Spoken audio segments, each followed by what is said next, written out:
WCBI News at 10 starts now.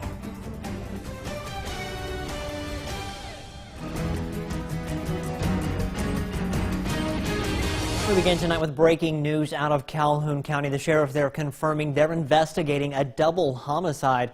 WCBI's Quentin Smith, he joins us live from Calhoun County. Quentin, what do we know so far?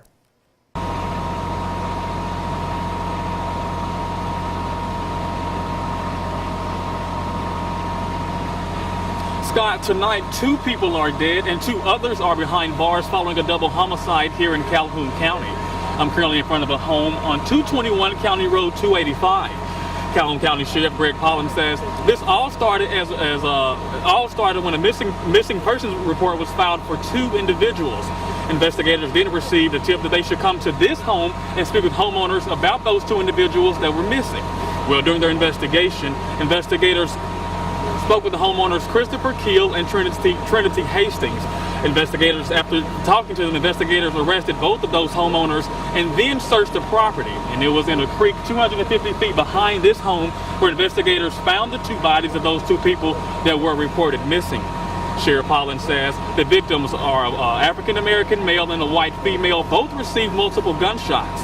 Now, as far as the suspects, Christopher Keel, he's the alleged gunman. He's being charged with capital murder, and his girlfriend, Trinity Hastings, she's being charged with accessory after the fact. Both are behind bars tonight in the Calhoun County Sheriff's Department.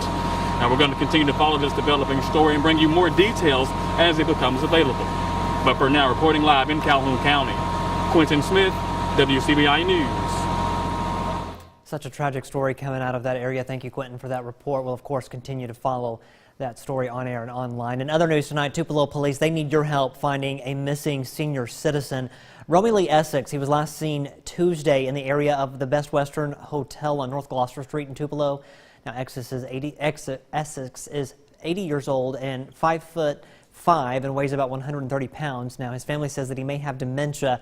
If you know where he is, you're asked to call the Tupelo Police Department or 911. A teenager is recovering after Lowndes County investigators say he was neglected by family members who were supposed to be his caretakers.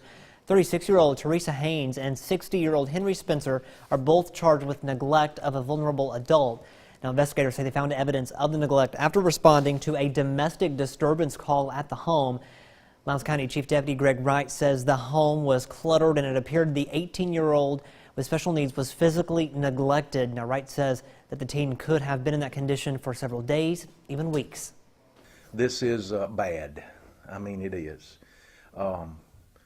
Anytime you encounter, a human being or in a state like that, when supposedly you have caretakers supposed to be watching over the person, yeah, that image kind of sticks with you a while. Now, Spencer also faces a domestic violence charge and failing to register as a sex offender. The U.S. Supreme Court says it will not take up a wrongful death lawsuit filed by the family of a man shot by a Tupelo policeman. Ronnie Schumpert died in June of 2016 after fleeing from a traffic stop. Officer Tyler Cook shot Schumpert when he found him hiding under a house in the Lee Acres neighborhood. Now, Cook says he fired after Schumpert attacked him.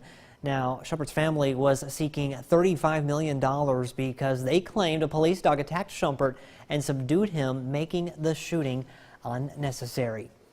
Switching gears now, time to get a first look at our forecast with Chief Meteorologist Keith Gibson. Keith, it's been a rainy day out there today.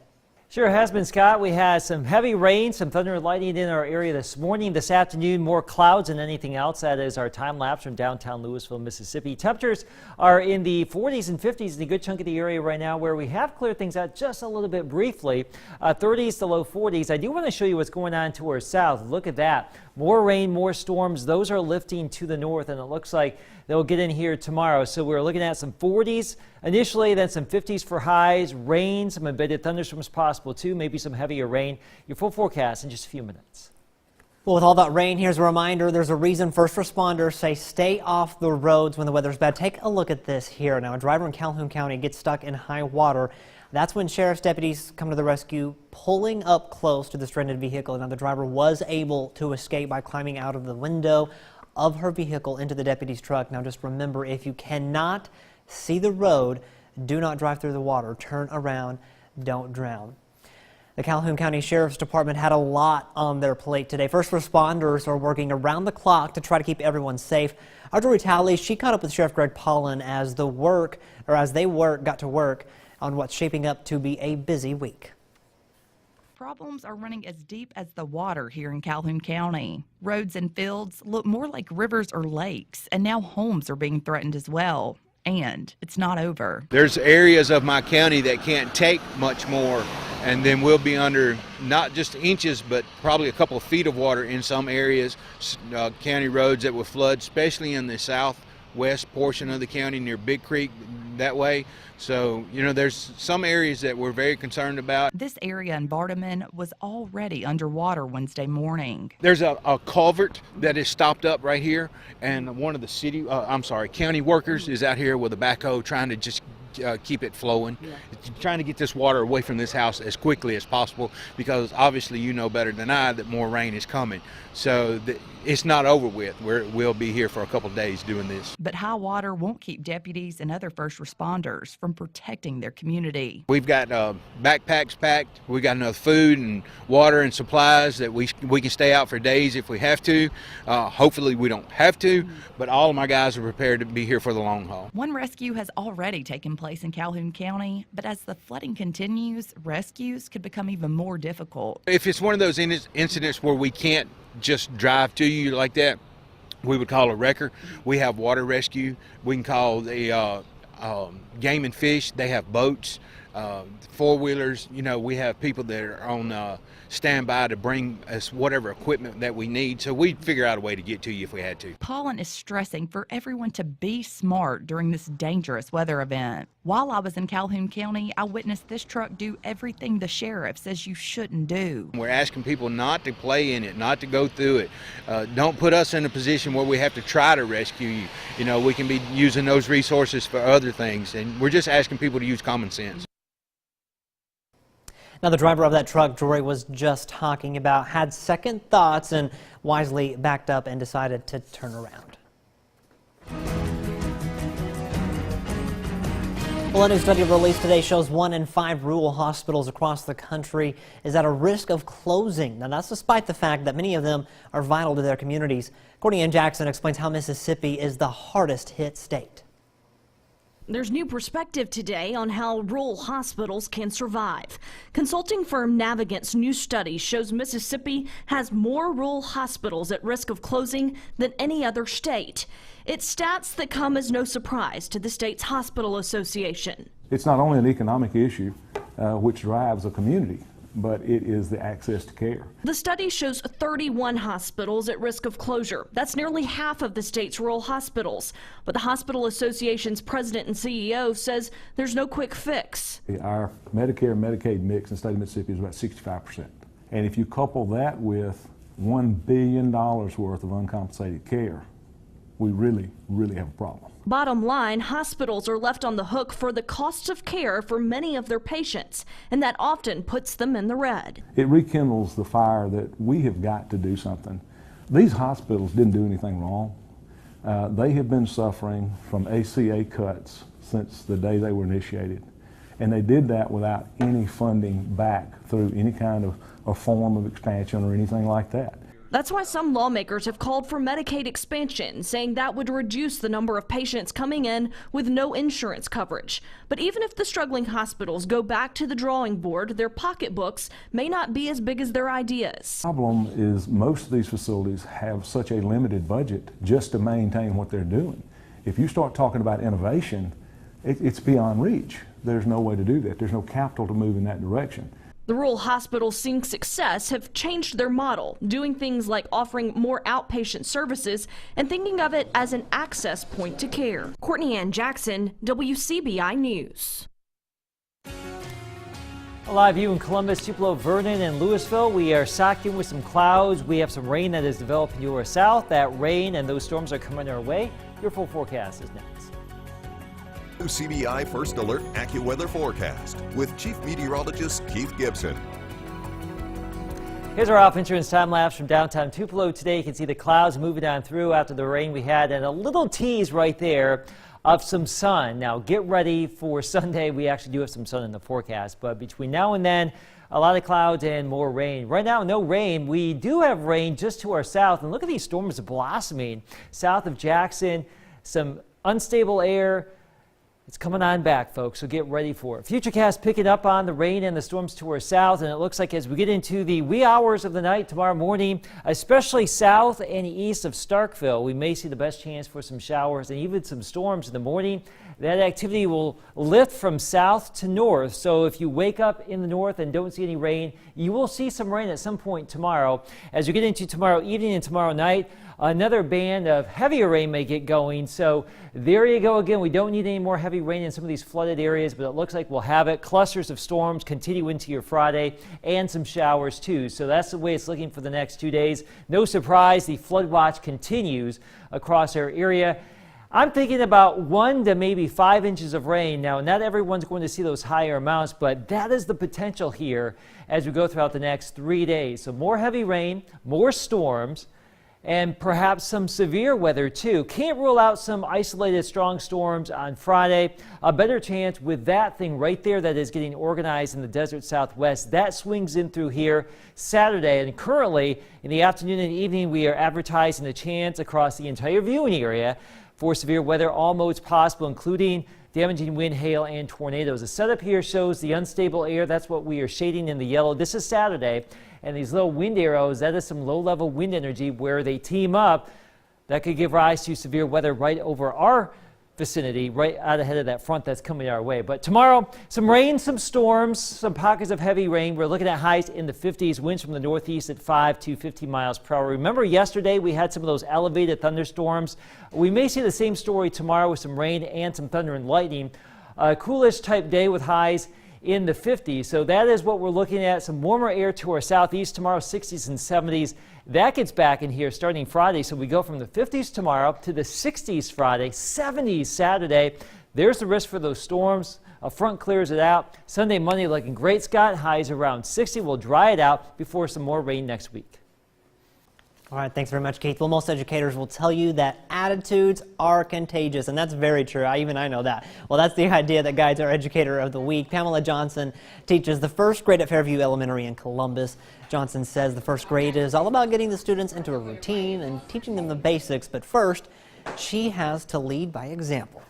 You have to come to school excited and ready to learn. As a teacher, I have to first be excited and eager to teach, and then therefore the students, they're eager to learn. So if you wrote happy. To see your favorite teacher in the spotlight, just visit WCBI.com. WCBI's Educator of the Week is brought to you by Food Giant, where your neighbors are the owners. Welcome back, everyone. When you've had a heart attack or other coronary event, the recovery process is very important. In tonight's Health Talk with Baptist, we learn what to expect from cardiac rehab. Hi, I'm Kayla Pruitt, Director of Cardiovascular Services at Baptist Memorial Hospital, Golden Triangle. Tonight we will discuss what cardiac rehab offers to those who have suffered a cardiac event.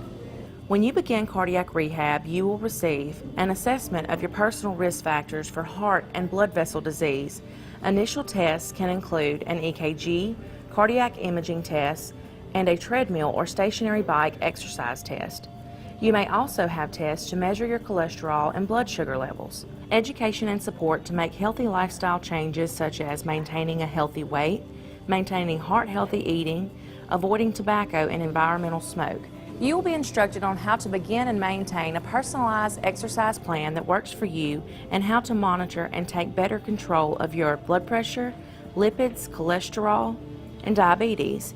You may also receive psychological stress assessment and counseling, an opportunity to meet and share stories with other patients like you, improve communication with your doctor and other healthcare providers about your progress following your cardiac event. Baptist Golden Triangle offers a certified cardiac rehab program to help you in your recovery from a cardiac event. Tonight we have discussed what a cardiac rehab program has to offer. Join us next time for Health Talk with Baptist when we will discuss the benefits of cardiac rehab. Mail your topic suggestions to healthtalk@wcbi.com. Health Talk has been brought to you by Baptist Memorial Hospital, Golden Triangle. Mississippi State winning in all sorts of ways, this time thanks to some toys. The highlights you'd only believe if you see it. Coming up next in sports.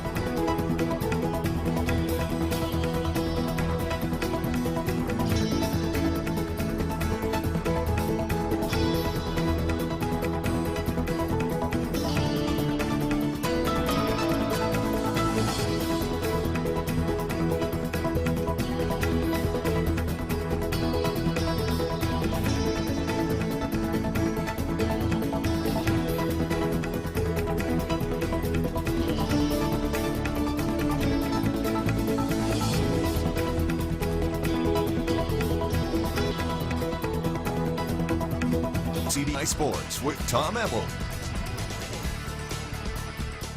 Basketball is a beautiful game. Think of every way you've seen a basketball game end. Buzzer-beating layups, threes, half-court shots, clutch blocks, or defensive stops. But for the first time in my life, one of these decided a basketball game. Mississippi State on the road, SEC Bulldogs battle, taking on Georgia. Mississippi State ending the first half strong. Quindary Weatherspoon heat check triple is good. Beginning of a career night for Q, and then defense turning to offense. Tip pass. Abdul-Adu comes up with an outlet to Tyson Carter for the two-hand jam.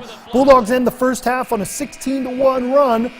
And good vibes would continue in the second. All thanks to Q. Grown man take and one. Bulldogs up 16, 31 points, a career high for the senior, but the Bulldogs let the other Bulldogs right back in it. Tyree Crump with 10 seconds left drains the three. It's a tie ball game. No timeouts for Mississippi State, so they have to make something happen. Get it to Clutch Q. Put him one-on-one. He's going to get a ball screen from Abdul-Adu. The jumper is no good, but a foul is called. Tom Crean can't believe it. You look at the replay, it was a foul. But on the free throw, someone throws a stuffed animal on the court. It'd be assessed a technical foul. You cannot throw anything on the court. Tom Crean says, please keep your stuffed animals to yourself.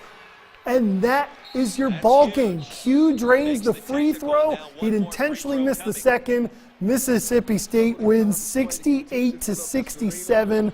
No one can believe it. I can't believe it. You got to win the ugly ones in the SEC. The rain finally decided to get lost in time for some baseball. Bulldogs back inside the new dude for the year's first midweeker. Mississippi State taking on UAB. Bit of a slow start, but top of the fifth. UAB is going to get some runs on the board. That puts them up 2-0 early on. Bottom of the fifth, former Diamond Dog Graham Ashcraft pitched very well against his former team, but Justin Foscue able to get on base thanks to an overthrow. And then a little bit of deja vu. Dustin Skelton looks to do the same thing, but the refs or the umps would review it and say he got tagged out. So no base for you, Dustin Skelton, but bottom of the seventh, here come the Dogs. Landon Jordan smacks one out to short. He advances Justin Foscue to third. Then Skelton's going to deliver for an RBI single. Foscue comes home. Bulldogs on the board for the first time all night. And who else but the mayor of Starkville? Jake Mangum delivers the single out to right field, brings home Skelton and Halter. That put Mississippi State up 3-2, and that would do it. Bulldogs win the late comeback to start the season 4-0. 3-2 is your final. WCBI Sports' Courtney Robb recaps the thriller from Starkville. Thank you, Tom. Now, the question for today's game wasn't necessarily, are the Bulldogs going to be able to pull off yet another win? It was just, are the Bulldogs going to be able to play against UAB today? But the Storms were able to move out just in time that the Bulldogs and the Blazers could still take the field. But the offense for MSU did take a little bit longer than maybe expected to get going in this game. But even such, in the seventh inning, that's when the tide would turn. Jake Mangum hitting a single to right that would bring in two runners to take the lead 3-2 over UAB, and Jake Mangum saying that it took patience and a little bit something more. Take a deep breath and not get frustrated. That last at bat was 0 for 3 with 3 terrible at bats, and this game you have to flush things. If you don't, you're just going to get just swallowed by it. Learn to play with a lot of grit, a lot of toughness, and they like to come from behind, so they don't pout a lot in the dugout. They just keep playing, and we got some kids. You got some really talented kids. I mean, when you're letting Jake Mangum walk to the plate, you know you're about to get a really good at bat. Now with the win today, the Bulldogs do improve to 4-0 so far on the season. And coming up this weekend, the Bulldogs will take on Southern Miss. Reporting in Starkville, Courtney Robb, WCBI Sports. Tom, we'll go ahead and send it back to you in Columbus. Thank you, Courtney. Also, Ole Miss bashing Arkansas State 15-4. 15-3. We'll have highlights coming up on WCBI Sunrise tomorrow. That's it for sports. Weather is next. More rain, more storms possible tomorrow and Friday, Scott. We're in the 50s Thursday, 60s on Friday, 70s Saturday. Don't be lulled to sleep, though. I do think we will have a decent chance for some more severe weather Saturday. We'll be watching out for that. Something to look forward to Sunday and Monday. Dry conditions, a little bit of sun. How about that? I was going to say, I'm kind of looking forward to Sunday, the 60 Me degrees too. and maybe some sun. We'll Dry keep our things fingers out a little crossed. bit. Yep, thanks, Keith. Thanks for watching, everyone. We'll see you tomorrow.